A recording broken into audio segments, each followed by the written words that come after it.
Oh shit. There we go.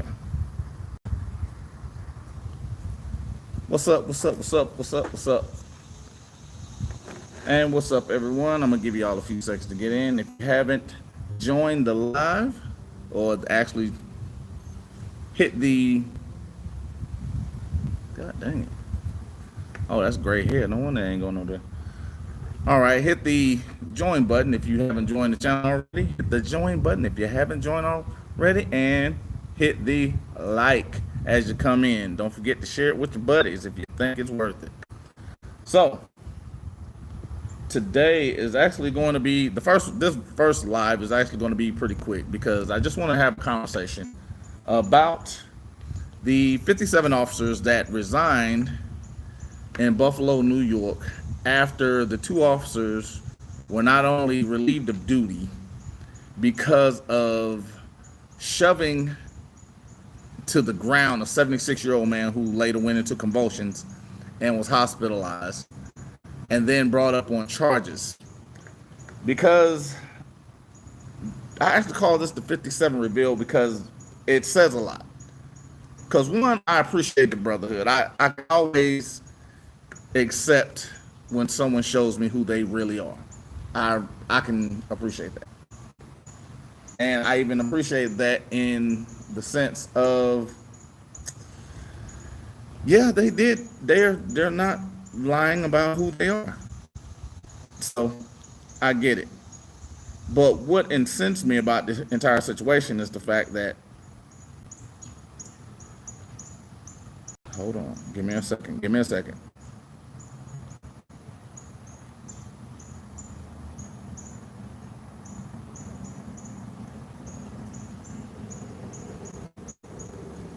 And don't forget to hit the join button. And Texas area homeowners, if you have a power meter like this on the side of your house, you can get paid to go solar.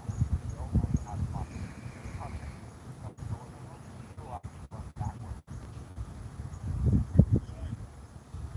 have money. Okay, yeah, there's a huge lag in this thing. All right, hit that like button, hit the like button, hit the like button. What the hell is there no like button? There we go.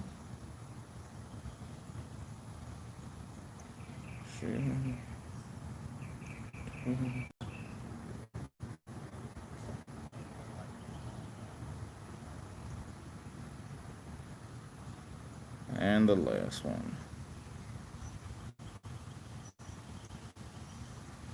You know I gotta be extra with this whenever I first start, so give me a half a second. When I come back on, I'm not gonna be this slow, so.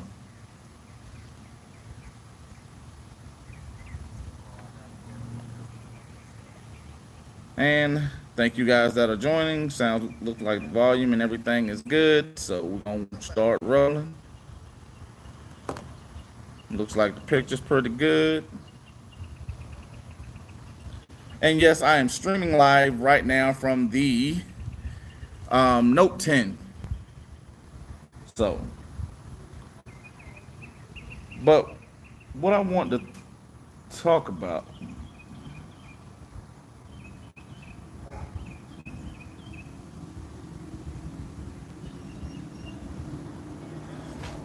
is, again, I want to talk about the 57 police officers that resigned in Buffalo in a show of solidarity in 2 of their officers that shoved a 76-year-old man to the ground.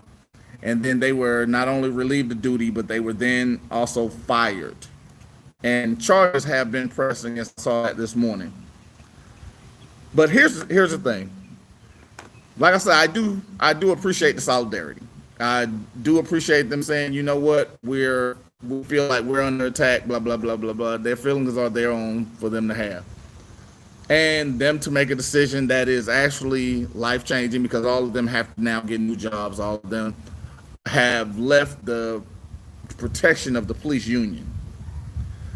But here's where I want to read something, because each one of those officers, including the 2 that knocked this 76-year-old man to the ground, has, or swore to, their hands raised in the air, with a clean mind, a willing participant, a conscious exerciser of free will, stated, signed, sealed, delivered an oath of office that stated they will uphold and defend not only the Constitution of the state that they're in, but the Constitution of the United States of America.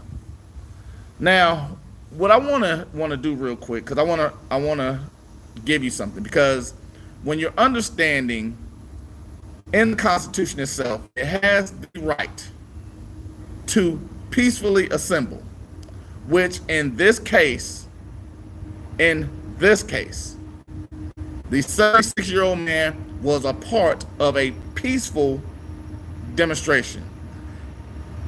But I'm gonna go into something, because I'm gonna get into that, but I want to read something. And we, the people of the United States, in order to form a more perfect union, establish justice, ensure domestic tranquility, provide the common defense, promote the general welfare, and secure the blessings of liberty to ourselves and our posterity, do ordain and establish this Constitution of the United States of America. Now, many people have very little idea what a trust is. The statement that I just read is the preamble of the United States of America's Constitution. That preamble is the introduction to a trust document. When you take it upon yourself to sign, seal, write, and deliver something that says you are going to entrust the responsibilities that are laid forth in this document, you are then becoming an executor. As an executor, your first duty is to uphold, support, and defend the freedoms that are established as the restrictions of government in this document for the people, because the people are the trustees. These are the ones that you are the executors of. As an executor, your responsibility is to the people. Now, the reason I read that is because part of it is being able to redress the government, right? And you are entitled to bring your redressing to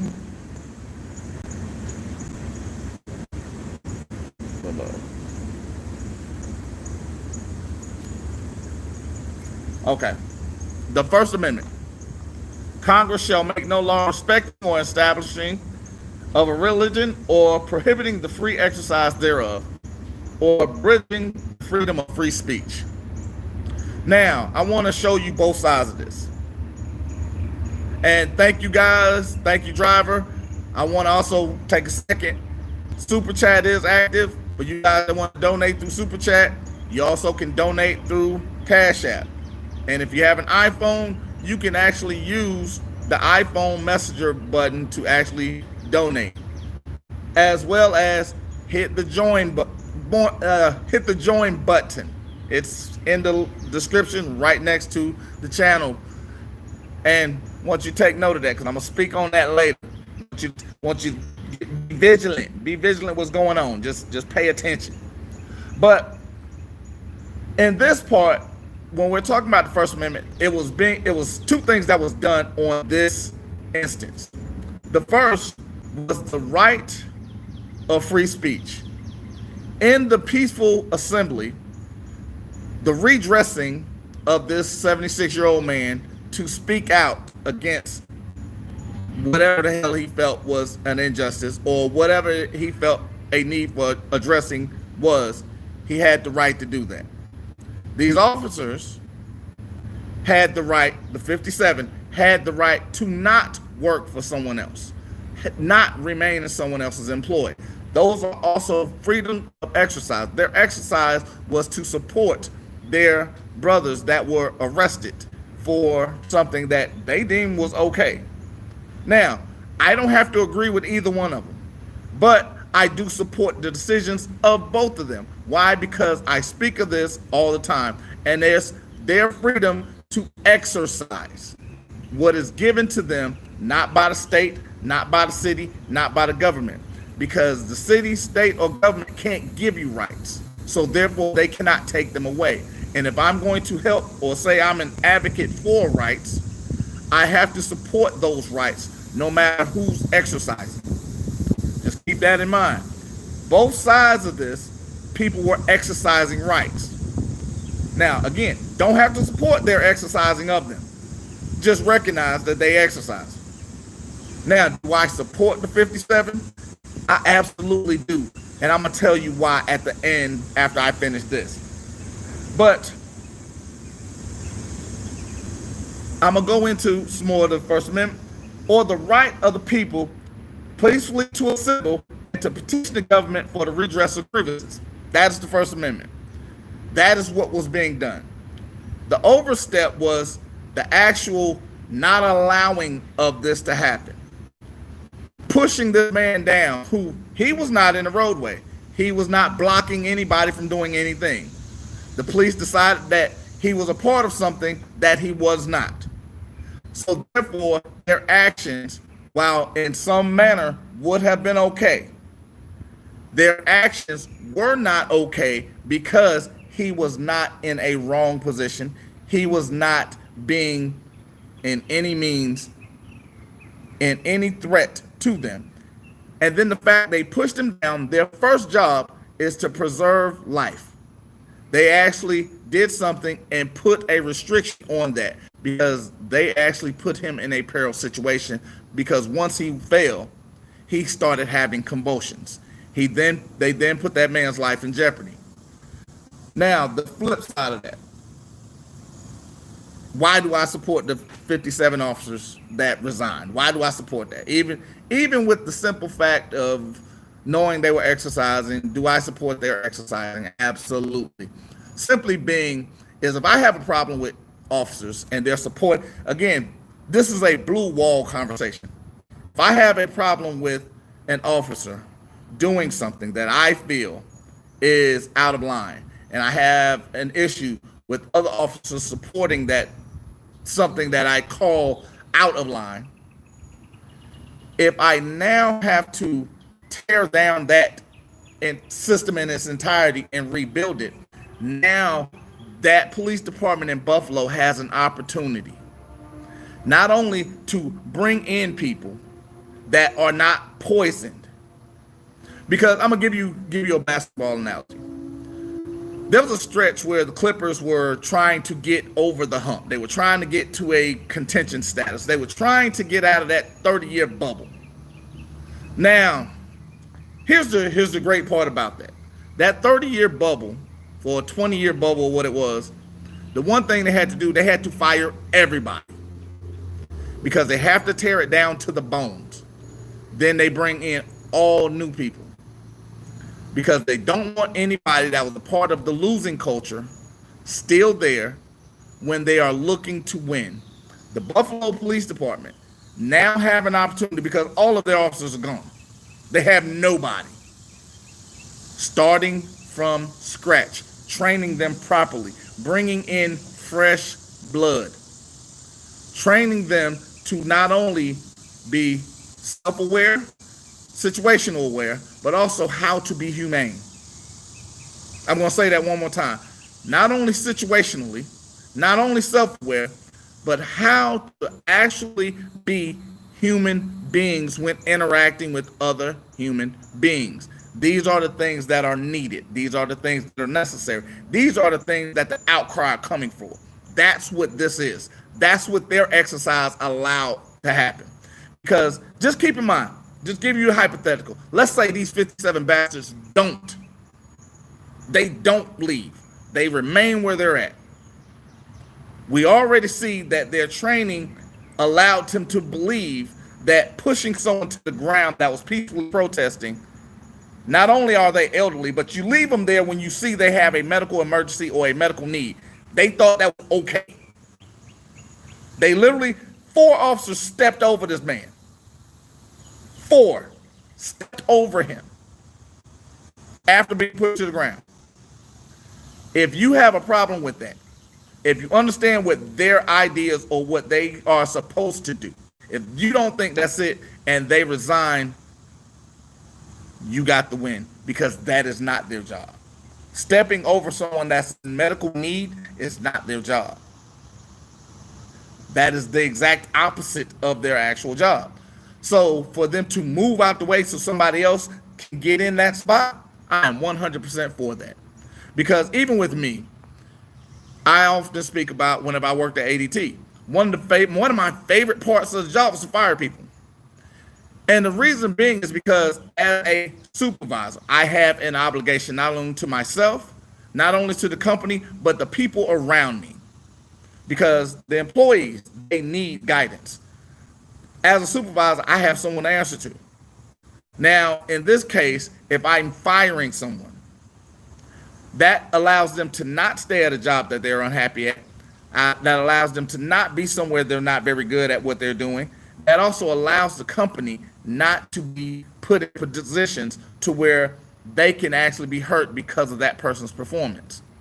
They had 57 or 59 people that allotted for something that needed to be redressed and re-exercised to get out the way, to start over. And the great part about that is a small police department. They can actually take their time a little bit to get back because they can actually use a little bit of outside help. But understanding the outside help, when it comes in, they're still going to have to abide by the code, guidelines, and regulations of that document I just read, that trust document. That's where the oath of office comes in. You often hear me tell you, go get their oath of office. Why? Because it shows they made a contract with you, the people. You're showing their fiduciary duty, and it's on the record. Now, oftentimes you're not going to have an opportunity to get that, but this offers you, there are other methods in getting it. But this is one of those things where if you're sitting there and you're understanding what's said in front of you, no matter how it's exercised, no matter how it's placed out there in front of you, no matter how it's done or how you even feel about it, this is one of those opportunities that's in front of all of us, where we can now see something that is as simple as, let's go to trial. Because if you're looking at it, there's been a distraction that's been set in front of us. And the distraction, I'm gonna mess around and go into the second part of this live. But because the second part of this, I want to be on multiple platforms, because they're using this as a distraction. They're giving you these 57 officers. They're serving you up officer after officer after officer on a plate. Why? Because election season. That's one. That lets you know it's open season if you do things the proper way. It also allows for you to say, you know what? Nah, I'm not going to pay the fine. No, we are going to court. Wait to the court. I can't wait till the court's open. Because remember I talked about what happens when people actually start fighting back. Because if we have only 5% of people that are fighting back, and they're winning almost 76% of the time, 77% of the time, because you remember I constantly talk about the prosecutor putting up baseball numbers when it comes to actually winning trials. When they're winning at trial, it's baseball numbers. What happens if now all these people that you are seeing that are being charged with a crime, that have been charged with a crime, say, you know what, let's go to trial? The problem that is, most of these people will not fight. The problem is most of these people are scared to fight. And it's, because the conversation I had with a young lady was, it's easy to fight when there's nothing on the line for you. When you are not obligated to anything. When you have an opportunity to get away with it. Because when you're looking the devil in the eye, and you're still standing there, and you're still saying, you know what, come on, let's get it. That's the difference. That's where the separation comes in. Because now you're willing to stand up, throw down, and die for this shit if you have to. And most people aren't. I'm not telling you to go out there and protest because, in all honesty, most of these protests are not about what stance is. Because even people that are out there, shit, damn bugs, that are protesting and looting and all the other stuff, most of them are using an opportunity. They're not actually doing it for a cause. They're not doing it for a purpose. The support, the stand-up, the cause, the change comes when the actual fight begins, because nobody cares about you tearing up your own stuff. Nobody cares about you having to spend more money to get the things that you need. Because at some point, all the stuff that was stolen during the riots and looting, you're going to run out of it. You're going to need it again. And then it's going to be through exorbitantly high prices. So they're going to get their money back. And then the thing about it, the mom and pops, they're not reopening. The discount stores, they're not reopening. And it's another rich get richer, because they're going to make you pay for their insurance. They're going to make you pay for everything. You're going to see less and less of things that you want there, and more of things that they're putting there. The change comes when we figure out that just because someone accuses you of something, you hold them accountable on that accusation. You exercise just like these 57 cops did when they showed you who they were. They showed you the blue wall meant more to them than the actual law. When they're showing you that they would rather hurt you and live it's us against them versus it's us with their liberty. It's us with their trust. It's us with their protection. That's not the mindset. That's not the teaching. That's not the training. And just like I talked about, we can go over this and I can show you example after example after example, because part of the clouding that has come up is we're talking about George Floyd. We're talking about the riots. We're talking about isolated incidents of police brutality. But what we're not talking about is the fact that there was a young boy in Alabama that was choked literally the day after George Floyd. He wasn't killed, but he was choked. Then we talk about Ryan Mays, who was gunned down going to visit his son. Then we can talk about the 16-year-old here in Houston that was shot in the head by a rubber bullet and killed. We can talk about the things that are being passed over. But the problem is, are we going to exercise like these 57 bastards did when they showed their true colors? Are we going to do that? Are we able to do that? Are we willing to do that? Have we got to a point to where it's actually, you know what, I'm tired of this. I'm tired. I'm so tired. I'm tired of being tired. Are we going to get to that point? Are we going to say, you know, enough is enough and shit, too much is just too much? Those are the questions that need to be asked. Because, unfortunately, these 57 aren't the only one that feel like that. But until you put them in a position of, you know what, until you put them in the position they want you in, or believe that you're in, they're not going to see it. Because most people don't understand certain things such as privilege, because they don't understand what the actual privilege is. Most people don't understand blessings. Most people don't understand sunshine without the rain. They don't understand pleasure without pain. They're just, while they're polar opposites, they're the exact same. Because they give you something to be tangible, something you can touch, feel, believe, and direct.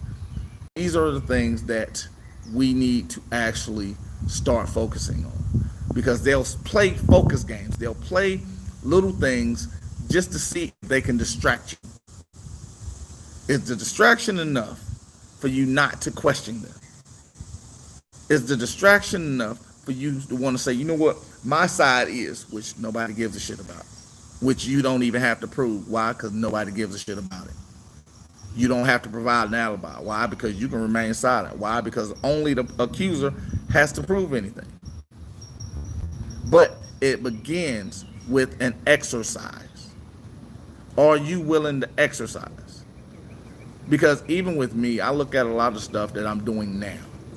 It seems like an exercise of futility, because it's literally, most of what I'm doing is done simply because I wanted to do it. And understanding the platform that I have, understand the platform that I'm building, understanding the direction of what it is that I see this platform to be. Because just to give you an idea, because I told you I was going to say something about this earlier, I want everybody to sit down and think. There must be something real to what I'm doing. Because how many channels with less than 30,000 subscribers has a join feature? How many channels with less than 30,000 subscribers has the amount of ads on it? On probably half the videos. There's something there that allows people to actually be drawn there. The problem is, when you're here, what are you doing with the information? What is it that you're willing to do with the information? Because if you're taking it, putting it in your pocket, oh, I got that, and you're doing nothing with it, there's nothing for you here. Honestly. Because I hate the term knowledge is power. Because it's not. Knowledge alone is not powerful. Applied knowledge is power. Because until you do something, faith without works is dead. Having the knowledge, not exercising it, is futile. Because I can have a gun and I can watch people in a gunfight. If I never pull my gun to defend myself and I get shot 80 times, there was no purpose in me having the gun. The gun had a job. The gun didn't show up for work, but the gun needed a ride. I didn't provide the ride for the gun so it can get to work. That's the exact same thing that is done with knowledge. Just having the knowledge is not enough. Applying the knowledge is what's needed. It's what's necessary. It's what has to be done. Because we complain about the blue wall. I get it. But then we'll go complain to the blue wall about the blue wall, and then we'll expect, oh, we're going to have to fix it later then. And then we'll expect something to change when we are just like the Wonder Woman scenario. She sat down and she's fighting. And then she goes, oh my goodness, the tool, this over here, this was meant for the God killer. And he laughed at her. Said, you are the tool. You are the God killer. If you are looking for change, if you are wanting something different, you are the one that makes the difference.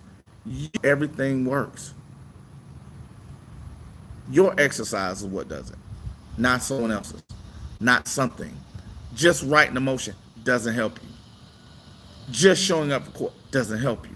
It's understanding how to apply it, when to apply it, and where to apply it. And that's all I got for right now. I will be seeing you guys probably in the next, give me a couple hours, get where I'm going, sitting down, and hopefully have better reception. Don't forget, we got the Super Chat, got Cash App, got PayPal, and Apple Pay.